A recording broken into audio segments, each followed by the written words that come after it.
bejakeun di Bukhari aya ka Muhammadiyah tah beusi aya Muhammadiyah nanyakeun bejakeun beusi aya Persib ngomong ulah disangka ieu doa urang ka ahli kubur teu datang Muhammadiyah nyaritakeun doa urang teu datang tah doa Kangjeng Nabi masih keneh hariruk selesai jalan akan nu maot nu hirup bedatang beusi teu percaya Habib Rozak dilatih heula ge urang doakeun ku ari nanti dulu cek Habib Rozak istri masih muda tah doa datang geus loba carita doa datang paeh lah eta nah ieu mah kasimpulanna mah makhluk Allah bage ciciumanana aambeunana nu sakitu hebatna sakitu hebat teu kacium ku gajah ku ari lamun aya gajah ka dieu geus urang mah aman si ieu geus diwakofkeun ku aing los gajah tah los kaembeu ku gajah nu mantak lain gajah bae lain maung bae urang lamun keur leutik ngarusak tawon ku urang dirusak dikeprak tawon teh neangan ka jelema nu ngarusakna ngarendeng 10 jelema nu ngarusak jeung nu teu ngarusak mah aman-aman bae tawon nyahueun tawon set ka ieu aman set ka ieu aman set pas ka Jependi noh ini biang keladinya nih beak ku tawon beak keur leutik ya diancem bae nya mah diancem tawon eta beak teh tawon nah iyalah makhluk-makhluk Allah urang nyebrang ku ari ka malaikat emang teu boga aambean ketika urang cicing di kamar maca Quran cicing urang di mushola maca Quran zikir tasbih malaikat ngambe seungit amat ya aduh Habib Ahmad seungit amat sebab maca zikir nu ieu aduh seungit amat harum maca sholawat pas Haji Pendi cek malaikat hangru amat bau karung goni cenah ieu mah nyaun malaikat maun malaikat Masya Allah karim malaikat eta di urang ngambe ketika aya Al-Qur'anan seungit cek malaikat ketika aya zikiran seungit cek malaikat ketika aya tasbihan seungit aya zikir-zikiran di awak urang makin ikhlas makin seungit makin ikhlas makin seungit malaikat apal moal saliru kumaha cenah kiai lamun urang ngawirid pelet il qala Yusuf li abihi ya abatin pagawean santri tolol santri lain ngaji amil ini ro'aytu nah ieu nu ngambeanana jin cak jin teh bener Al-Qur'an cak malaikat tapi maksudna lain ka Allah ye rada bau Quran mah Quran sebab Quran mah bisa pakai sihir bisa pakai naluh Quran kumaha ieu pake pelet teluh keneh tadi sarua entak raja teluh teh Ki Nurjaya teh sabenerna meletnya na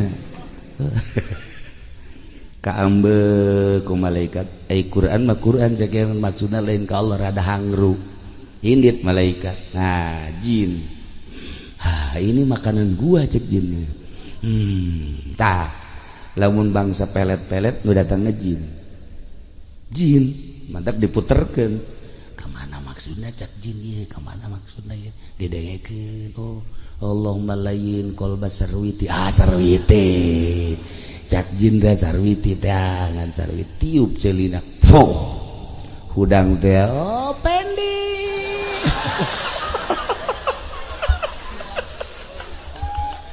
atuh eta ulin jin eta nah ieu para jamaah kaum muslimin wal muslimat rahimakumullah ahli Allah babarengan jeung malaikat lantaran aambeunana kaambe ku malaikat jelema nu teu eureun-eureun maca Al-Qur'anul Karim bareng jeung malaikat jelema teu eureun-eureun zikir ka Gusti Allah malaikat anu ngabarenganana jelema teu eureun-eureun maca sholawat malaikat nu ngabarenganana jelema teu eureun-eureun dunia jurig ngabarenganan mentak boro-boro malaikat kula kadieu hangru boro-boro malaikat kula ge kan hangru ka ambe pahawa ka ambe asana hangru apa cule gitu ya mah emang rada pantasnya nama culean iya hangru masya Allah karim nah iya jadi jelema anu sering maca Quran bareng jeung malaikat ngambel malaikat seungiteun malaikat zikir seungiteun malaikat sholawat seungiteun malaikat bahkan laporan sholawat bentuk jadi malaikat bebeja ka Kangjeng Nabi ketika orang maca sholawat langsung ke Kangjeng Nabi assalamualaikum ya Rasulullah saha ieu abdi sholawat saha sholawat aja pengen dipaingan hideung sia emang kunaon gitu ya kula jadi hideung maksud sia maca sholawat naon supaya karung laku teu eureun-eureun sia ti ngongora tolol cak Kangjeng Nabi teu boga kaisin sia cerekan ku Kangjeng balik deui sholawat ka dieu nampilin Kangjeng ngambah aja pengen goblok sia kula aing dibalikeun deui sholawat teh sing lurus ka Gusti Allah nah ieu keur hirup keneh seperti gitulah mentak lamun diteruskeun Assalamualaikum warahmatullahi wabarakatuh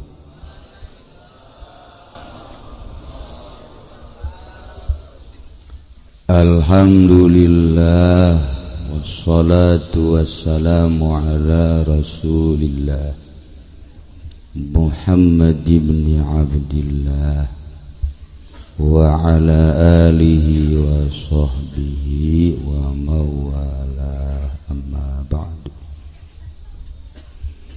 faqala Allah ta'ala fil Qur'anil Karim wa huwa asdaqul qailin Bismillahirrahmanirrahim wa dzakir fa inna dzikra tanfa'ul mu'minin al-ayat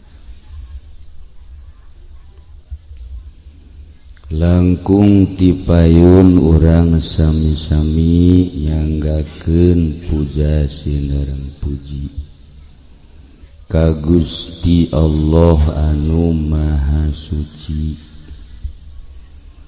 parantos masihan tina rupa-rupa nikmat ka urang sadayana terutama nikmat anu kacida pisan ageungna nyaeta nikmat iman sinarang Islam shalawat sinarang salam mugia dilimpahkeun ka junjunan alam Kangjeng Nabi urang Kangjeng Nabi Muhammad sallallahu alaihi wasallam katut ka para kaluargina oge ka para sahabat-sahabatna rawuh para tabi'in atba' tabi'in al mukarramun para habaib para kiai para tokoh masyarakat para cewek-cewek mudah-mudahan urang kabehan aya dina ridho Allah subhanahu wa ta'ala bil khusus pisan ka alo sing kuring Kiai Haji Fudoli nu alhamdulillah dina saat ieu anjeunna ngumpulkeun urang menta doana jang almarhumah Ibu Ummu Kulsum jeung Habib tercinta mudah-mudahan ngocor ka Habib almarhum Habib Rozak.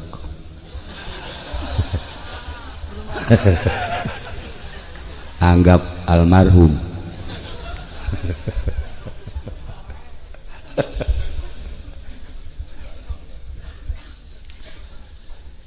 Kalayan inayah ti Gusti Allah, alhamdulillah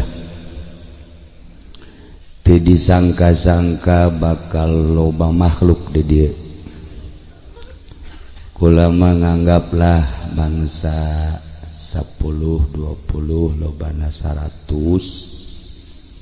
abeh loba berkat tuh aya nu ngamina.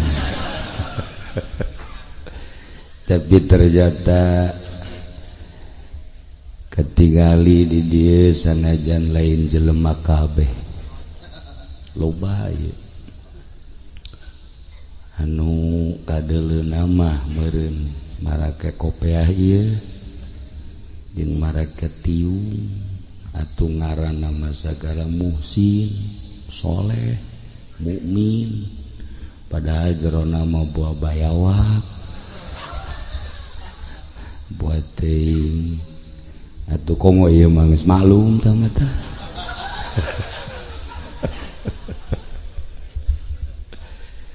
Tapi urang mah ningali rupa we heula nya jadi jelema kabeh bangona mah. Mudah-mudahan urang dianggap jelema. Anu hese ge horenganan ngajelemakeun jelema. Hese jasa. Mudah-mudahan wasilah haul ibu Ummu Kulsum urang jadi jelema. Padahal sim kuring tadi geus amanat ka Haji Fudoli loba para habaib geus bae para habaib sim kuring mah penghadir insyaallah ngadoakeun. Tapi ternyata atuh haju dititah lah atuh terus bae jameureun ngahijina ge jeung lain jelema ieu hajuan komo ieu mah atuh tawa setengah jelema.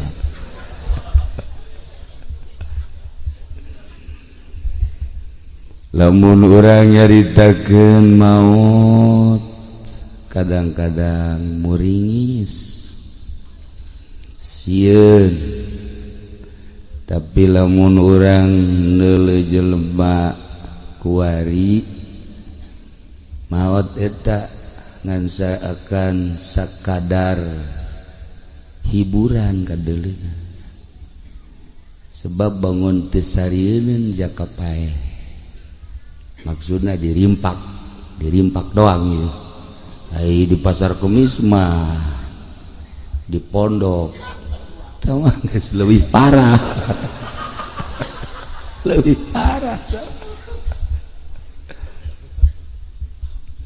Sigara de urang ge sarua bakal paeh.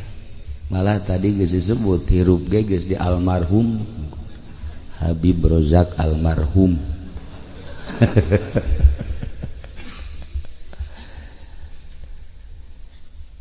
Ayat 3 jelema boga guruna guru mursyid tiluan nyana belajar ibadah sanggeus ngadididik syariat mulai kuari dek berangkat ka Allah henteu sebeuheun ibadah di lembur di kampung hayang kaleuweung. Emang kudu kieu leuweung kaleuweung atuh kudu ngan kuari leuweungna mana di Gunung Karang yang geus marake sempak kabeh di Gunung Santri atuh Jasarua komo di Banten mah leuweung mana atuh kuari ku urang ndek disabab pakai ibadah aya nu minta izin ka kula Haji Pendi deka Gunung Karang atuh elos ngan kudu pamit heula ka kabehan sebab bakal balik ngaran teu puguh karu dek naon ka ditu ibadah mah sadaekna di dieu tapi ieu mah deuk kaleuweung cak guruna ulah luak liuk sing juntrung ka Allah geus dibere ilmu ketika menghadapi hujan geus dibere ilmu ketika menghadapi angin geus dibere penangkalna ketika aya huru-hara hewan-hewan geus dititip-titip kade ibadah bakalna hiji doang ieu nu paling berat nahan lapar ku angin mah gampang komo ku golok mah coba teu kudu norekat teu kudu tama kaci soka beres si di inuman pelor jeung susu tanya ge ki Nurjaya pelor beak kabeh kurang cisoka datang ke bengkel sepeda demo beak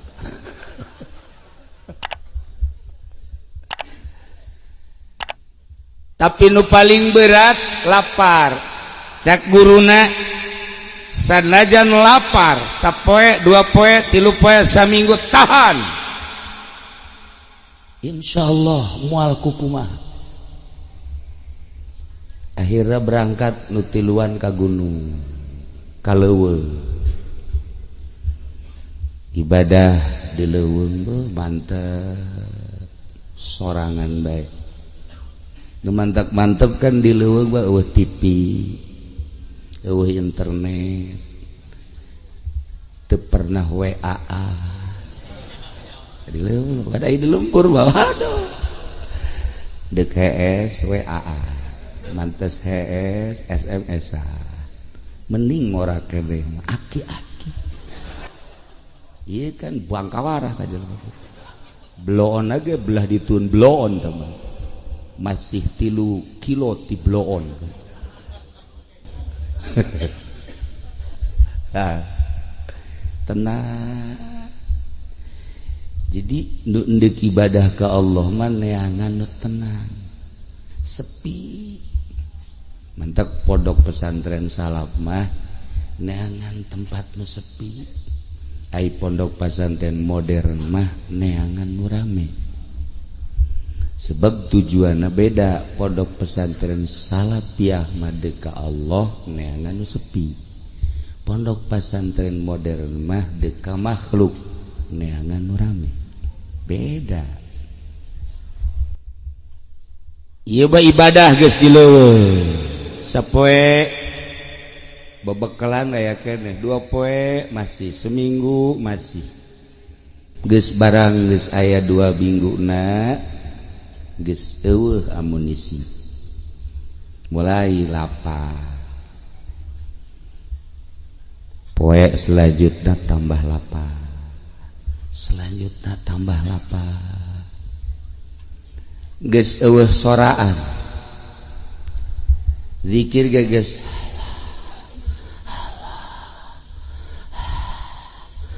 Habib Razak mah sebeug ge geus almarhum maca Yasin ge teu tamat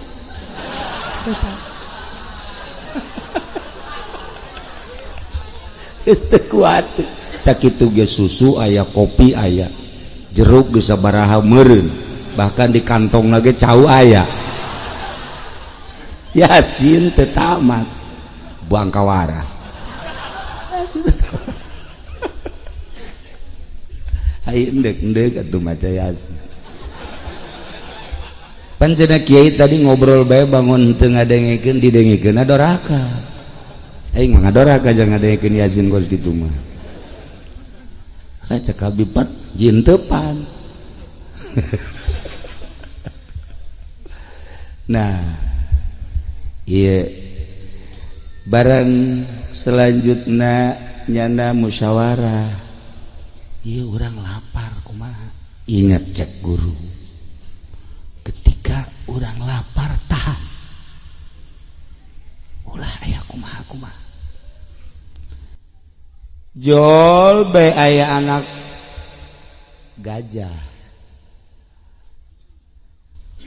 gajah liwat menel, orang masuk nyebut di segede menel, batu gede eta menel, anak gajah sebenarnya. Alah cerai di beres segede menel. Baheula keur leutik dirimpak kos kitu eta. Sia mereka aing segede menel. Menel teh gede eta. Musyawarah tiluan daripada orang korban lapar mending orang pencit orang dahar. Cak nusa orang inget cek guru ulah kajian lapar ulah kuat engke. Ketika orang manteng ka Gusti Allah bakal dibere kekuatan. Lamun kecenderungan orang kana dahareun orang bakal lapar. Lamun urang cenderung nahate 100% kanu bogana ka Gusti Allah sanajan engke lapar dibere seubeuh. Tapi lamun pikiran urang kana dahareun urang pasti lapar bae. Pikiran urang kana inuman urang pasti dahaga bae. Tapi ketika pikiran urang menteng ka Gusti Allah dahaga lapar paring sapoe 2 poe kadituna ku Gusti Allah bakal dibere seubeuh. Atau panca kanjeng Nabi abitu inda rabbi kaula cicing di Gusti Allah. Masya Allah cak kanjeng Nabi yut'imuni wa yashrabuni, Gusti Allah mere dahar ka kaula mere nginum ka kaula. Apa Gusti Allah nyuguhan sangu ka kanjeng Nabi? Apakah nurunkeun korma ka kanjeng Nabi? Teu. Sahabat ge kagetin aya eta nyuguhan Gusti Allah kumaha. Cek Kangjeng Nabi sanajan sababara poe kos nu dibere dahar bae teu lapar saeutik-eutik aca. Sanajan sababaraha poe teu dahaga saeutik-eutik aca. Cak sahabat nah kok kitu lantaran manteng kanu bogana.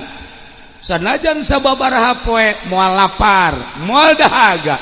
Mantak para nabi-nabi Allah karuatan beteungna, para aulia Allah kuatan beteungna. Habib Rozak ya Karim ya Allah. Ngajoaknya nah. Komo ieu mah geus dicaritakeun dia bae. Biangna ieu mah. Lelempangan jeung kula asalnya teu ngomong bae berarti geus lapar.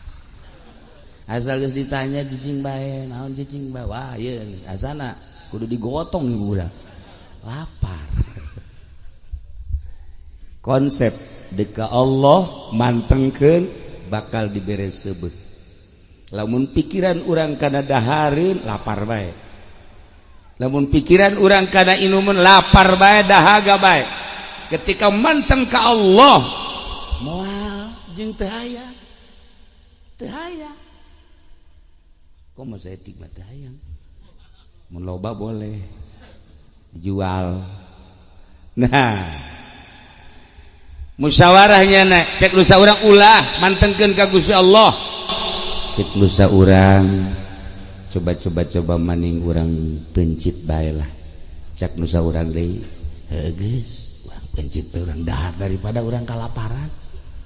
Ih cek lusa urang inget guru urang ulah.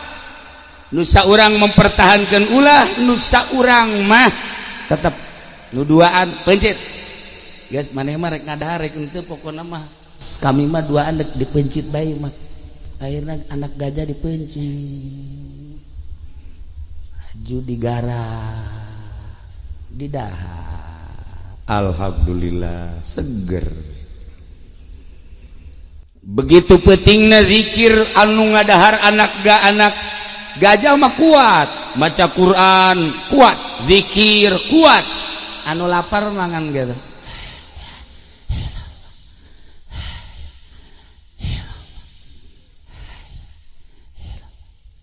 Tapi anu ngadahar anak gajah mah dengekeun ku sia. La ilaha illallah, la ilaha illallah.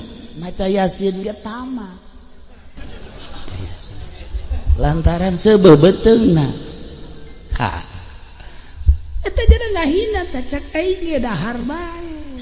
Ulah datang ka teu ngadahar. Nu saurang mah tetep henteu aing cak guru aing ulah-ulah henteu. Tapi da kesehatan ibadah moal kuat. Kos kitu tah ibadah. Maca Quran, matana geus teu bisa kiceup. Yasin.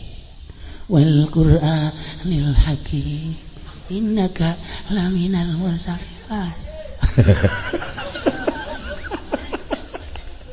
Badigan ngadahar anak gajah sia. Kuat kan ku kuat. Ai Yasin 3 kali ge siap cekeun. Ieu masa potong henteu.